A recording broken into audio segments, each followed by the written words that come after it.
unsa dili man mo ma. Istorya ra man to nako. Ani na mo ba? Takan mo. Ani kami karon Ginoo. Adlaw nga natawhan sa kumbana. Niya kami handa Ginoo nga jutay. Panalanginin ni Ginoo og kani Ginoo nga nag-birthday unta matagbaw siya kinaon ani dinaon pud niya ani pagtagbaw kaon nga naman po yung mga silingan nga nanuol. Muli karon nga amo na lang ning agwantahon pakanon na lang ni namo wala man ta ni namo sila imbitara nanganhiman nakatimaho siguro ni sila sa lamas nga among gigisa.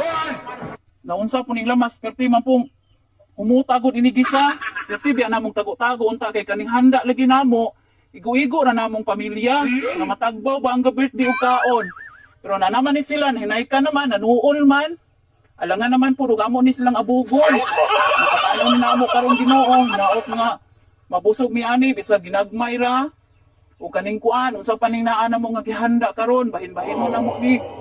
Hinaot nga mabusog mi ani, bisan gagmay lang. Kay kaning, ang mga silingan po nga nanuol, manggod, nanalapad jod. Okay, Hindi totoo yan. Nga wala imbitara, nanalapa og lain nga, para makakaon, sige na lang. Sa ngalan ni Jesus, Amen. Nga na ta. Uy! Uy! Aman mo! Ay, ikaw na.